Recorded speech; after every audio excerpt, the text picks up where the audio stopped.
Huh. The 9 is the Q. Yeah, the 9 is the Q. I literally saw it flash. Okay. All in all, 9.9 out of 10 game. 9.9 out of 10 for me. There were a few things, there were just like a few things that are more nitpicky because it's like the liquors. I feel like if there is going to be one update to the game just to fix all the bugs and shit, make it so that the liquors actually only go to the source of the noise instead of continuously following you, even though you're not making any noise after the fact. And the one area where the strap was just not gravitying at all. This is a really good game. I like it. 9.9 out of 10. If they fix those glitches and that one pet peeve I have with the liquors, then the game is 10 out of 10. Easily. The fact that it only took 2 videos to do this is crazy, but I did it. I bet that fucking... I bet none of the other YouTubers out there have already completed the game. They're on like they're like trying to get to like episode 4 or 5 by now. And I'm like, I'm done the game! I got both endings too!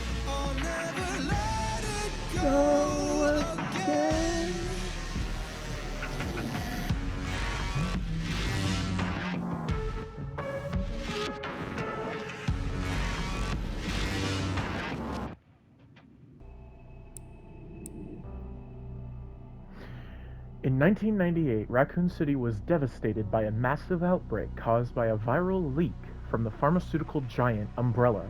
The United States government responded by launching a missile strike to wipe out the infected and erected a blockade to seal off the city. In 2004, following a court trial, the Umbrella Corporation declared bankruptcy. A complete amount of the events was never released. However, in October 2026, it was discovered that the city had been used as a hub for the production and trafficking of bioweapons.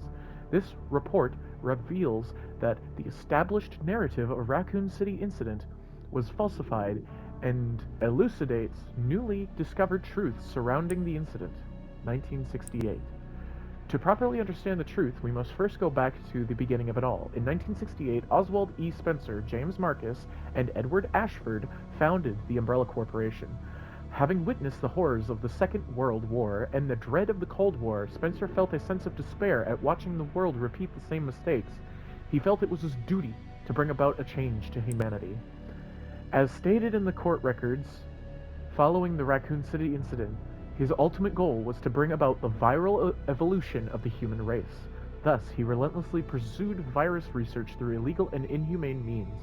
This fact remains unchanged. 1970s. From the very beginning of Umbrella, the company faced rapid change and intense internal strife. Most notably, the sharp ideological divide between Spencer and Marcus.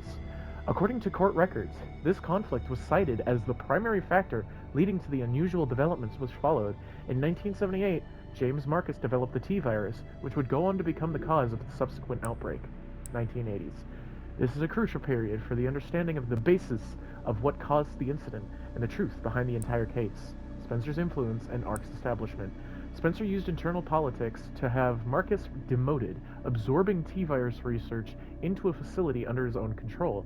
From then on, Umbrella began to actively research and develop bioweapons under Spencer's leadership. The underground facility, known as ARC, which was discovered during recent events, originally served as the administrative center of Umbrella's research. Several documents outlining Spencer's plan for ARC have also been discovered. Excerpt from confiscated records. Long-Term Strategic Review 1980_0422. ARC-centric integrated research roadmap. Step 1. Concentrated investment into Wesker's plan and the T-virus. Establishment of ARC as a central command center. Development of ELPIS. Memory transfer and forced evolution. This is the first recorded evidence of a significant keyword, ELPIS. The connections involvement. The following documents regarding Marcus' involvement were also discovered. Excerpt from confiscated records. Receipt of donation 1986-0138. Recipient James Marcus. Sender F Foundation. Amount $30 million. This document shows a suspicious flow of funds being channeled to Marcus. Past FBI investigations revealed that the source of the funds, the F Foundation, was just one of the puppet organizations of the Connections. The F Foundation no longer exists. The Connections is a criminal organization that various government agencies have been sounding the alarm against for years. This illicit group is at the heart of all of this. Evidence suggests that the Connections sought involvement with Umbrella's central operations. Additional documents belonging to the protege of Marcus, Brandon Bailey, have been uncovered. Excerpt from confiscated records. Telegraph log 1988-0996. Sender, Brandon Bailey. Recipient, F Foundation. Preparations are complete. I think it's time they made contact with me directly, don't you? I await a response. This indicates that Bailey took over correspondence with the Connections, succeeding Marcus. Bailey was rumored to be the founder of the Connections, but he may have only been a small cog in a larger machine. We now believe the Connections has had deep roots in the criminal underworld since before the 1980s. Much about the Connections still remains unknown. Spencer's Purge. In order for Spencer to obtain complete control over Umbrella, he used force to deal with any internal opposition and influential adversaries. A list of these individuals, seemingly prepared by an associate of Spencer's, was recently discovered. Excerpt from the confiscated records reevaluation list. Following the CEO's reevaluation protocol, measures will be taken against these individuals.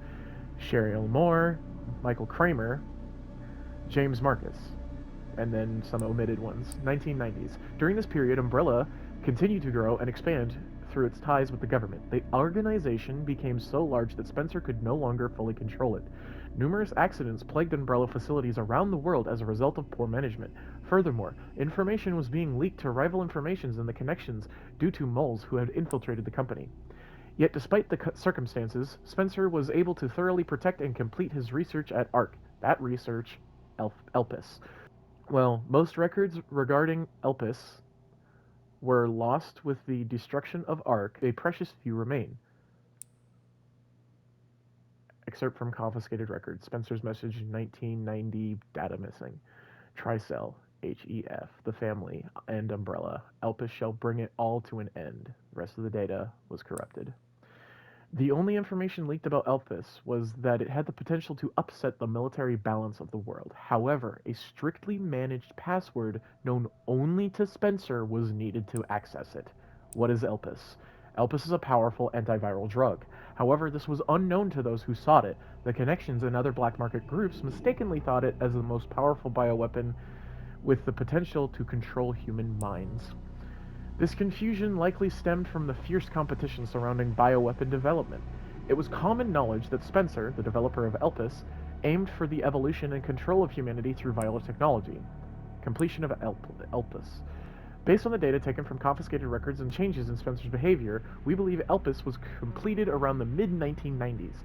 After this period, the records show a marked decrease in the number of public statements from Spencer. A similar decrease in activity was also observed at the Raccoon City orphanage. Disturbingly, it was suspected that the children at the orphanage had been used for Umbrella's experimentation. While Spencer frequently visited the orphanage, records indicate he stopped in the 1990s. Furthermore, the orphanage was under the research jurisdiction of William Birkin in the late 90s. Birkin turned against Spencer, ultimately leading to the leak of the T-virus. 1998, the Raccoon City incident. The T-virus leaked from the Umbrella Research Facility in Raccoon City, causing an unprecedented outbreak. In response, the government decided to launch a missile strike on the city, under the pretense of containing the spread. However, this is where we have been misled. The missile strike was not launched to prevent the spread of infection. The plan was formed to disrupt the relationship between the government and Umbrella, and shift the blame for all illegal activities onto Spencer. Found records indicate that the Connections lobbied for the missile strike. Access log First Assembly minutes. ARC has been secured. Commence the missile strike. The blame will fall solely on Spencer. With this, Umbrella will be dismantled and will seize their assets. Their goal was the acquisition of Umbrella assets, particularly the thing they believed would disrupt the world's military balance, Elpis. Due to Bailey's involvement, the Connections were aware of Umbrella's inner workings prior to the Raccoon City incident. This set them up to swiftly secure ARC before instructing the government to carry out the missile strike. After the Raccoon City incident, the Umbrella trials. As is well known, trials were held after the events of Raccoon City incident. Testimony from Raccoon City survivors, along with evidence submitted by the Global Pharmaceutical Consortium, GPC, demonstrated the scope of Umbrella's nefarious activities. Evidence against Spencer was presented at the trials by his subordinate, Albert Wesker. It is now evident that Wesker was linked to Tricell, which in turn had strong ties to the connections. Therefore, it is highly likely that there was pressure from the government and the connections during the trials. In 2004, following the outcome of the trials, Umbrella was forced into bankruptcy. Just as the connections and the government intended, Oswell E. Spencer was held accountable as CEO and he disappeared from the public eye. Acquisition of ARC. The connections in the government seized ARC during the Raccoon City incident. Thereafter, ARC served as a base for the research, development, and distribution of bioweapons. Documents believed to be transaction lists have also been seized. These list Umbrella's competitors, along with organizations that were previously found guilty of illegal activity. Unfortunately, most evidence was lost with the collapse of ARC. Recovery efforts continue, but success is unlikely. Proliferation of bioterrorism. Following the Raccoon City incident, weaponized viruses developed by Umbrella were leaked. Subsequently, instances of bioterrorism utilizing this technology spread throughout the globe. In 2013, President Adam Benford was assassinated in a bioterrorist attack, Resident Evil 6. Intelligence agencies report that the president wished to reveal the full truth of the Raccoon City incident. It is possible that President Benford was privy to the facts revealed in this report. Spencer's final years. Remaining records about Spencer after the dissolution of Umbrella are scarce, but a new source of information has recently come to light, an interview conducted by Alyssa Ashcroft. Despite being responsible for countless atrocities, Spencer showed some signs of remorse in his interview. Having lost everything, he sought atonement. While Elpis is a powerful instrument that can render viral weapons inert, it also has the potential as a panacea, whatever the fuck that is, to be used for good. It's possible that Spencer's true motivations behind Elpis were peace and redemption. While he remained obsessed with the evolution of humanity throughout his later years, most testimonies describe him as nothing but a senile old man. Spencer died in 2006 at his secluded estate. His true intentions behind developing Elpis will forever remain unknown. Conclusion. As we can see from the records, the Umbrella Corporation's liquidation was intentionally orchestrated by the connections and the U.S. government. Furthermore, they were involved in the illegal development and trafficking of bioweapons in Raccoon City.